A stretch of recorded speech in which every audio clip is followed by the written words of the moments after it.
ಮಮ್ಮ ಕಣ್ಣ ಜಿಮ್ಗೆ ಹೋಗ್ತಾ ಇದ್ದಾನಲ್ಲ, ಅವ್ನು ಪ್ರೋಟೀನ್ ಪೌಡ್ರ್ ಬೇಕು ಅಂದ. ಆಚೆ ಕಡೆ ಕಾಸ್ಟ್ಲಿ, ನೀನೇ ಮನೇಲಿ ಏನಾದರೂ ಮಾಡ್ಕೊಡ್ತೀಯಾ?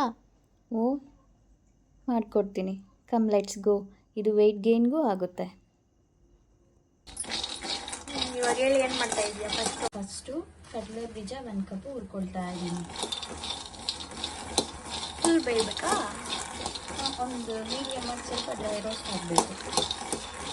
ಅಂದರೆ ಫುಲ್ ಬ್ರೌನಾ ಇಲ್ಲ ಲೈಟ್ ಬ್ರೌನಾ, ಮೀಡಿಯಮ್ ಬ್ರೌನಾ? ಲೈಟಾಗಿ ಏನಾದರೆ ಸಾಕು.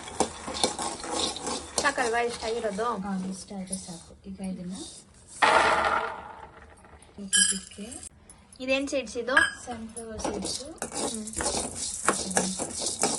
ಇದನ್ನು ಸೇಮ್ ಮೀಡಿಯಮ್ ಆಗಿ ಫ್ರೈ ಮಾಡ್ಕೋಬೇಕಾ? ಇಲ್ಲ, ಇದು ಸ್ವಲ್ಪ ಬೇಗ ಆಗೋಗುತ್ತೆ.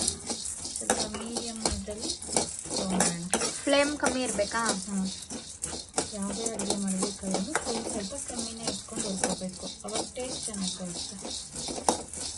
ಸಾಕಾ ರೋಸ್ಟ್ ಆಗಿರೋದು? ಇಷ್ಟ ಆದರೆ ಸಾಕು. ಇವಾಗ ಇದನ್ನು ಸೇಮ್ ಅದೇ ಇದಕ್ಕೆ ತಗೊಳ್ಳೋಣ. ನೋಡಿದೆ next same quantity pumpkin seeds same ಹಾಗೆ ಮೀಡಿಯಮಲ್ಲಿ ಸ್ವಲ್ಪ ಡ್ರೈ ರೋಸ್ಟ್ ಮಾಡ್ಕೊಳ್ಳೋಣ. ಕ್ವಾಂಟಿಟಿ ಎಲ್ಲ ಎಷ್ಟೆಷ್ಟು ತೊಗೊಂಡಿದ್ಯಾ?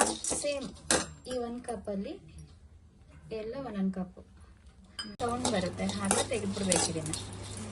Okay, same. ನೆಕ್ಸ್ಟು ಈಗ ಬಾದಾಮಿ ಸೇಮ್ 1 ಕಪ್ಪು. ಓ, ಬಾದಾಮ್ ಕಾಸ್ಟ್ ಜಾಸ್ತಿ ಮಮ್ಮು. ಆದರೂ ಹೆಲ್ತ್ಗೆ ಒಳ್ಳೆಯದು. ಸೇಮ್ ಹಾಗೆ ಡ್ರೈ ರೋಸ್ಟ್ ಮಾಡ್ಕೊಳ್ಳೋಣ. ಇದನ್ನು ಇಷ್ಟು ಡ್ರೈ ರೋಸ್ಟ್ ಆದಮೇಲೆ ಇದನ್ನು ಸೇಮ್ ಅದೇ ಮಿಕ್ಸಿಂಗ್ ಬೌಲ್ಗೆ ತೊಗೊಳ್ಳೋಣ.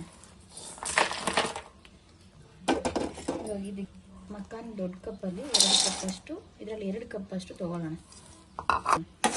ಆಗಿದೆ. ಸೊ ಇದನ್ನು ಸೇಮ್ ಮಿಕ್ಸಿಂಗ್ ಬೌಲ್ಗೆ ತೊಗೊಳ್ಳೋಣ.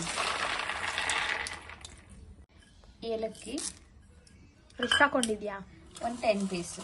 ತೊಳೆದು ಕಟ್ ಮಾಡಿ ನೀಟಾಗಿ ಒಣಗಿಸಿಟ್ಟಿರೋ ಆ್ಯಪಲ್ 1 ಕಪ್. ಒಂದು 1/2 ಟೀ ಸ್ಪೂನ್ ಅಷ್ಟು ಒಣಶುಂಠಿ ಪೌಡ್ರು ಹಾಕೋಬೇಕು. ಇದಕ್ಕೆ ನೀವು ಗ್ರೈಂಡರ್ ಮಾಡಬೇಕಾದ್ರೂ ಹಾಕ್ಕೋಬೋದು, ಪೌಡ್ರ್ ಮಾಡಬೇಕಾದ್ರೂ ಹಾಕ್ಕೋಬೋದು. ಕಡಿಮೆ ಕ್ವಾಂಟಿಟಿ ಅಲ್ವಾ ತೊಗೊಂಡಿರೋದು, ಸೊ ಅದಕ್ಕೆ ಕಲ್ ಸಕ್ಕರೆ ಸ್ವಲ್ಪ ಇದಕ್ಕೆ ಸ್ವೀಟ್ನೆಸ್ಗೆ.